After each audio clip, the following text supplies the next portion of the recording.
चल रहा है भाई, कुछ को पता ही नहीं हो क्या रहा है, तो उन्हें बता तो देगी हो क्या रहा है देश में। हाँ, कुछ ऐसी तान सुनाओ कि एक हिलोर इधर से आए और एक हिलोर इधर से आए। आज दोनों ओर से हिलोरें आएगी। राजस्थान की बात करेंगे तो कांग्रेस विरोधी बातें देश के लिए कर रहे हैं, तो बीजेपी विरोधी बातें, तो इसलिए कोई कह भी नहीं सकता कि कांग्रेस से है कि बीजेपी से है, वरना हर मुद्दे को राजनीति बना देते हो। कोई पोस्ट डालें और ये तो बीजेपी का है, ये तो कांग्रेस का। अरे काय का बीजेपी, काय का कांग्रेस? हम बेरोजगार हैं, हमारी कोई पार्टी नहीं है। हमें जो पार्टी आके कहती है ना कि हम आपको 2 करोड़ रोजगार देंगे, हम उसी को वोट दे देते हैं। हमें जो आके कहती है मैं अब की बार पुलिस की 20,000 भर्ती, हम उसी को वोट देते हैं। बेरोजगारों की कोई पार्टी नहीं है। हुआ क्या, पहले तो इसकी चर्चा करते कि सर हो क्या रहा है, कोई बात तो बताओ। कईयों को पता ही नहीं है बात का। चर्चा लेता हूं, ऐसा क्या हुआ कि युवा अचानक से विरोध में आ गए? हर एक अध्यापक विरोध में आ गया जो तुम्हें बहुत पसंद करते थे, तुम्हारी हर बात के हाँ में हाँ मिलाते थे। आज वो सारे युवा, आज वो सारे अध्यापक आपके विरोध में आ गए।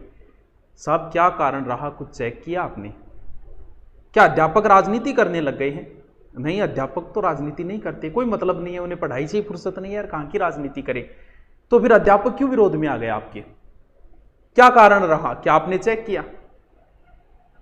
कुछ तो हुई है भूल आपसे। हाँ, आपने अच्छे काम किए, बहुत अच्छे काम किए, हम आपके काम की प्रशंसा करते हैं। आपने बहुत सारे ऐसे काम किए जो 50-60 सालों में नहीं, हम आपके सारे कामों की प्रशंसा करते हैं। लेकिन फिर भी अध्यापक कौम जो सबसे बुद्धिजीवी मानी जाती है, वो कौम आपके विरोध में क्यों आ गई? कहीं ना कहीं आपने उनको अनदेखा तो किया है। हो सकता है उनको नहीं किया तो उनके पढ़ने वाले बेरोजगारों को किया होगा। कभी आपने उनका जिक्र नहीं किया, हर बात की आपने, पर आज तक के इतिहास में कभी इस पर चर्चा नहीं की, इसलिए आए होंगे कहीं ना कहीं विरोध। राष्ट्र विरोधी क्या है, राष्ट्र के पक्ष की बातें क्या है, हमें सब पता है। हम जानते हैं कि ये राष्ट्र के पक्ष की बात है, ये राष्ट्र के विरोध की बात है। और हमें पता है आपने जो कार्य किए वो सारे ही राष्ट्र के पक्ष के कार्य थे। लेकिन कोई कार्य कुछ तो ऐसा किया होगा कि अचानक से आपके लाइक से ज्यादा दुगने अनलाइक हो गए। हुआ ही नहीं कभी ऐसा इतिहास में, कभी नहीं हुआ। किसी नेता के नहीं देखा अभी तक कि लाइक से ज्यादा अनलाइक। तो कोई तो कारण रहा है। आप किसकी वजह से बने हो? कहीं ना कहीं आपके बनने के पीछे 50% योगदान सोशल मीडिया का है। और सोशल मीडिया कौन चला रहा है? युवा चला रहा है। कहीं ना कहीं युवाओं का योगदान है आपको उस पद तक ले जाने में। और जब आप जिसकी वजह से बनते हो, अगर आप उन्हीं को अनदेखा करोगे तो फिर टाइम नहीं लेगा। ये युवा है, ये वो युवा है जो जेसीपी को भी ट्रेंडिंग में ला सकती है। ये वो युवा है जो विनोद नाम को भी ट्रेंडिंग में ला सकती है। तो फिर ये हैशटैग, ये तो फिर कितनी बड़ी बातें हैं भाई। ये तो ट्रेंडिंग में आना छोटी सी बात है, और कल से ट्रेंडिंग में चल रही है। आप देखो, पता आपको भी चल गया तभी एसएससी का आज रिजल्ट डिक्लेयर किया है। पता राज्य सरकार को भी चल गया है तभी बातें आ रही है, जल्दी कर रहे हैं, रीट की कर रहे हैं, ये कर रहे हैं, वो कर रहे हैं। पता तो आपको चल चुका है, लेकिन फिर भी अध्यापक अभी, पहले ये मामला केंद्र तक था, भारत के बड़े यूट्यूबर आए, आते आते ये मामला राज्यों में आ गया। अब जैसे राजस्थान के जितने भी यूट्यूबर थे, धीरे धीरे भले ही वो गवर्नमेंट इंप्लॉय हो, भले ही बिना गवर्नमेंट इंप्लॉय हो, बहुत सारे राजस्थान में गवर्नमेंट इंप्लॉय है जो यूट्यूब चैनल चलाते हैं, वो भी इस बात को भूल गए कि हम गवर्नमेंट इंप्लॉय और छात्रों के पक्ष की बातें करने लग गए। क्यों? क्योंकि अध्यापक जो होता है वो स्टूडेंटों से बनता है। हमारी आंखें, हमारे हाथ, हमारे कान स्टूडेंट है, और जिधर हमें स्टूडेंट ले जाना चाहेंगे हमें उधर चलना ही पड़ेगा। चौथा स्तंभ है मीडिया। चौथा स्तंभ कर क्या रहा है? क्या कर रहा है? रिया को ढूंढ रहा है। अरे रिया को छोड़ो, नौकरियां ढूंढ लो भाई। आज हमने रिया को पीछे गाड़ी से भाग के देखा, ये देखिए फोटो। अरे क्या चला रहे हो? आपने कभी किसी बेरोजगार का इंटरव्यू लिया क्या आज तक? आपने कभी बेरोजगारी की बात की क्या? आप इन्हीं के पीछे पड़े हुए हो। कभी ध्यान दो इनके ऊपर भी। बहुत बड़ी महामारी आई, मान ली कि महामारी आई, क्या किसी एक भी कोरोना पॉजिटिव से नेगेटिव हुए का आपने इंटरव्यू देखा किसी भी मीडिया के चैनल पे? कोरोना पॉजिटिव होने में 14 दिन लगते हैं, नेगेटिव रिपोर्ट आ रही है 3-3 दिन में। क्या किसी मीडिया ने इस मामले को ध्यान दिया कि हो क्या रहा है? क्या कोई क्वारंटाइन सेंटर में गया कोई मीडिया वाला ऑपरेशन लेके कि पता तो करे वहां दिया क्या जा रहा है? नहीं गई। ये तो रिया को ढूंढ रहे हैं ना। अरे रिया नहीं चाहिए इन बेरोजगारों को, कभी नौकरी की बातें भी तो कर लो, कभी सरकार के विरोध भी तो बोल के देख लो। आप चौथा स्तंभ हो। अगर आप नहीं बोलोगे तो युवा के पास बहुत बड़ा सोशल प्लेटफॉर्म है, बोल देंगे। वो बोल रहे हैं ना, आप देखो तो शुरू, फेसबुक खोल के देखो, ट्विटर खोल के देखो हो क्या रहा है, यूट्यूब खोल के देखो हो क्या रहा है आपके विरुद्ध। हाँ, दोनों की बातें करते हैं। युवा केंद्र का क्यों विरोध में आया? एनटीपीसी की भर्ती आई थी मार्च 2019 के अंदर। हम उस समय ऑफलाइन थे, बहुत बच्चे आए थे, हर सिटी के अंदर बच्चे आए थे। उस समय फोरम के 500 रुपये लिए गए। बोलो जी फोरम के तो 100 ही है, 400 रुपये तो हम आपसे ऐसे ही ले रहे हैं, वापस कर देंगे, रिटर्न कर देंगे। तो क्या वो 400 रुपये लेने के लिए आ गए बेरोजगार? नहीं, उन्हें मतलब नहीं 400, उनके बहुत लग चुके, 400 नहीं, बहुत ज्यादा पैसे लग चुके। अगर एक बच्चा सीखकर तैयारी करने गया, 3 महीने रहा, तो उसके 50,000 लग गए। वो 400 रुपये के लिए आपसे रिक्वेस्ट नहीं कर रहा, आपसे ये रिक्वेस्ट कर रहा है महाराज वो पेपर करवा दो, ताकि हमें पता चले, हम एक साइड में तो लगे। महाराज कह रहे हैं टेंडर वाला नहीं मिला। अरे वाह, टेंडर वाला नहीं मिला आपको? शादी आपने कार्यक्रम शुरू कर दिया, दुल्हन देखी नहीं आपने, आपको टेंडर नहीं मिला? आपके पास एजेंसी नहीं पेपर कराने वाली? कैसी बातें कर रहे हो आप? भाई युवा इतना मूर्ख थोड़ी है, हर चीज को समझता है। यूपीएससी हर साल कैलेंडर जारी करती है, हर साल से ही ढंग से पेपर करवा रही है, तो बाकी एजेंसियों की क्या हो गया? बाकी एजेंसियां ऐसा क्यों नहीं कर रही है भाई? तब आया है युवा आपके विरोध के अंदर। कहीं हक लेने आए कि हाँ हक ही लेने के लिए आए? संविधान में भी लिखा है रोजगार देना पड़ेगा आपको। ये हक के लिए आए हैं। हक के कारण ही भ्राता हंता बना विभीषण, हक के खातिर कुरुक्षेत्र का युद्ध हुआ था भीषण। हक के खातिर कोई दधीची देह बांटने निकला और परशुराम कोई नरमुंड काटने निकला। हक कैसे लेते बतलाती हल्दी घाटी, हक है तो राणा ने मुगलों की बच्चलना ना चाटी। हक के कारण ही नंद वंश मिटता है आर्यावर्त में, और हक के कारण ही योगेश्वर बने थे सारथी रथ में। ये सारे संदर्भ उनके सामने पड़े थे, और हक लेने के लिए ही राणा के लड़ाके हल्दी घाटी में लड़े थे। कहीं हक, और जब हक की लड़ाई शुरू होती है ना, होती नहीं, अगर जब शुरू हो गई तो उसे दबाना बड़ा मुश्किल है। आइए साहब, अब कभी आइए, ये आप राजा हो, आपकी संतानें हैं, ये बेरोजगार हैं, आप आइए, बोलिए इनको कि करेंगे, ये करेंगे, वो करेंगे, कुछ बोलिए, कोई शर्म वाली बात नहीं। अगर आप अब आ जाओगे, कोई शर्म वाली बात नहीं है, आप आके बोलिए ही नहीं। हो क्या रहा है? आप बोलिए कि हाँ मैं करूंगा। आपने कहा था शुरुआत में 2 करोड़ नौकरियों का, आप 2 करोड़ एक मत दीजिए, 2 करोड़ ही दे दीजिए। आप आके बोलिए, आपका बोलना बहुत जरूरी है, क्योंकि सोशल मीडिया पे देखो आपकी कितनी तारीफें हो रही है, लाइक से 10 गुना अनलाइक आ रहे हैं आपके। अब आपको बोलना पड़ेगा कुछ ना कुछ तो, क्योंकि युवा विरोध में आ गया आपके, और जिसके हाथ में सब कुछ है आज। सोशल मीडिया से किसी व्यक्ति को बनाया भी जा सकता है और बिगाड़ा भी जा सकता है। राजस्थान की हालत, कैलेंडर तो जारी करती है भाई, आरपीएससी कैलेंडर तो जारी करती है, लेकिन कैलेंडर पे आज तक कभी कोई पेपर नहीं हुआ है, कभी नहीं हुआ साहब आज तक। हर भर्ती को 5 वर्षीय योजना बना रखी है। राजस्थान एसआई 2010, उनको जाके 15-16 में ज्वाइनिंग मिली। पहली वैकेंसी आई 2010 में, दूसरी आई 2016 में, 6 साल बाद। यानी 6 साल बाद अगर कोई 20 से 25 एज रखी गई थी उस समय, फिर विरोध हुआ था, कोई 19 साल का बंदा 2010 वाली एसआई नहीं दे पाया, और वो 26 का हो चुका है, 6 साल बाद एसआई की भर्ती आई है दूसरी।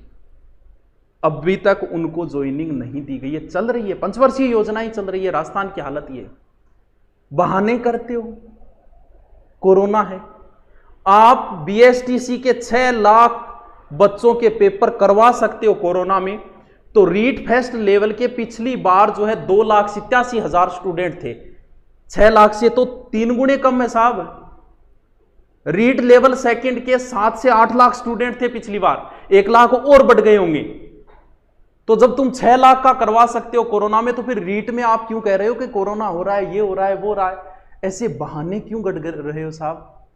आप भी आइए, आपको आना पड़ेगा। क्यों? क्योंकि बेरोजगार अध्यक्षों ने भी आपके विरुद्ध मुहिम छेड़ दी है, आपको भी शायद अल्टीमेटम दे दिया, आपके पास भी सूचनाएं पहुंच गई होगी। मंत्री जी आपको भी आना पड़ेगा। आपने अभी तक ये नहीं बताया कि सिलेबस क्या है, 1 साल से रीट हो रही है, रीट का सिलेबस तक आपके पास सीनियर आईएएस अधिकारी है।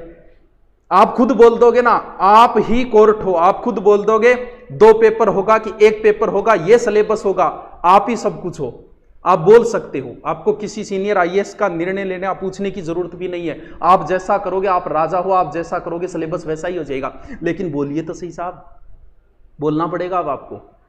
कितने दिन नहीं बोलोगे? 10 दिनों के अंदर अंदर, क्योंकि 10 दिन का अल्टीमेटम दिया है। मुझे नहीं पता, मेरे पास सूचनाएं आई है, बेरोजगार मंडल के अध्यक्षों ने अल्टीमेटम दे दिया 10 दिन का कि 11वें दिन आंदोलन होगा।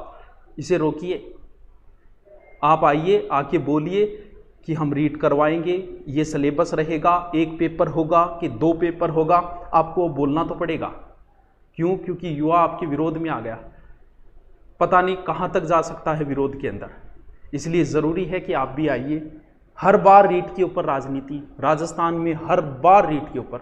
एक सरकार आती है इसे टैट नाम करती है, दूसरी सरकार आती है इसे रीट नाम करती है। अरे क्या फर्क पड़ गया? गंगाधर ही शक्तिमान है, वही सिलेबस तुम रीट का रख रहे हो, वही टैट का रख रहे हो, तो क्या नाटक है ये? रीट को टैट करने में तुम 1 साल लगाते हो, क्या नाटक है ये? कर दो यार, कौन सा ही कर दो, बात तो वही है, रीट भी वही है, टैट का सिलेबस भी वही है, फिर नाटक क्यों? करिए ना। हम आपसे रिक्वेस्ट करते हैं, आइए आप बोलिए। ठीक है, पटवार की तारीख घोषित हो गई तो पुलिस के लिए भी कुछ करिए, पुलिस का पेपर भी करवाइए महाशय जी।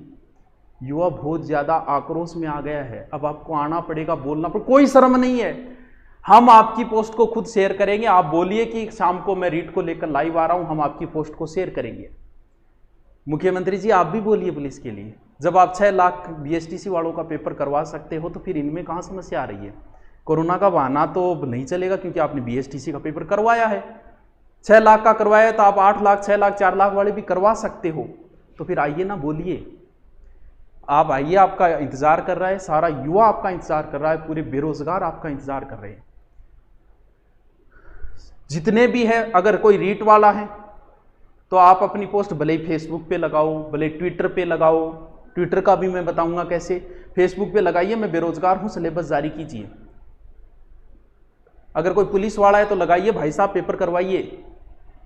पटवार की तो तारीख घोषित है, एसआई वाला है इंतजार कर रहा है तो कहिए एसआई की भर्ती निकालिए, बहुत लंबा समय हो गया है। रेलवे वाला है तो उससे कहो कि साहब पेपर करवाइए, हम बेरोजगार हैं, हमें और किसी की बातें नहीं सुननी, हमारे लिए कुछ कीजिए। आना तो पड़ेगा, सबको बोलना पड़ेगा। हाँ जी, कैसे करना है सर? ट्वीट पे ज्यादा होता है। ट्वीट के अंदर मैंने जिंदगी में पहली बार ट्वीट किया है, तो आपको बता दूं कैसे होगा। यह मेरी जिंदगी के पहला ट्वीट है। मुझे चलाना ही नहीं आता था, ट्विटर चलाया कैसे जाता है, कैसे चलाया जाता है मुझे पता ही नहीं था। ट्वीट को डाउनलोड कीजिए, डाउनलोड। और राजस्थान की तो टेंशन नहीं, आपके पास फेसबुक है, फेसबुक पे सभी नेताओं की आईडी है, उन पे जाइए, टैग कीजिए उनको, या उनको कहिए साहब आइए, लाइव आइए, बोलिए कुछ। बेरोजगार आपका वेट कर, आपको सुनना चाहता है। बेरोजगार किसी को नहीं सुनना चाहता, अभी ना रिया को सुनना चाह रहा है ना किसी और को। आप आइए, आपको हम सुनना चाहते हैं। आप सीधे डिसाइड कीजिए कि ये सिलेबस होगा, ये होगा, इतने तारीख को होगी, आप ही कोर्ट हो। आप बोलिए तो सही। पहली बार मैंने ट्वीट किया है जिंदगी में, पहली बार डाउनलोड करके पहली पोस्ट की है मैंने। कोई ज्यादा टफ नहीं है, सीधा ट्विटर डाउनलोड किया, करते ही जैसे आप पोस्ट पे आओगे आप स्पीकर ऐसे कुछ लिखोगे, ये उनके लिए जो रेलवे की भर्ती आ चुकी थी, तो इसमें सीधा आप लिखते लिखते ट्रेंडिंग आ जाएगा, ओके करते ऑटोमेटिक हो रहा है, एकदम ईजी है।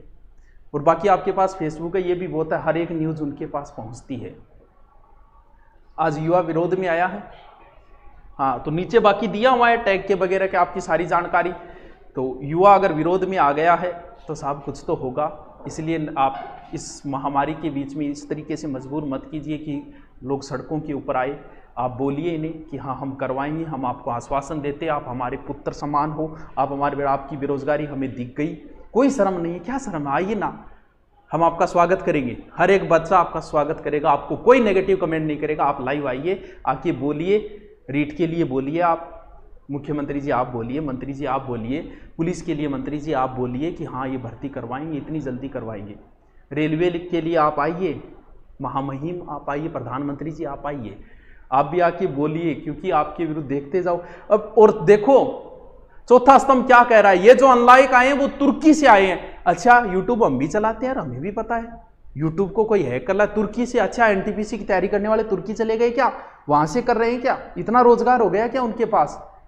तो उन्हें कुछ बातें बताइए, आइए संतुष्ट कीजिए कि आपका एनटीपीसी का तब करवाएंगे, ये रिजल्ट तब जारी होगा, एक कैलेंडर की तरह जारी कीजिए। चलो ओके, थैंक यू। आप अपनी अपनी पोस्टें डालिए, मैं बेरोजगार हूँ, रीट का सिलेबस जारी करो, पुलिस का पेपर की तारीख घोषित करो, एनटीपीसी की तारीख घोषित करो, हो जाएगा 10 दिनों के अंदर अंदर। देखते जाओ कितना बड़ा परिवर्तन आता है। ओके।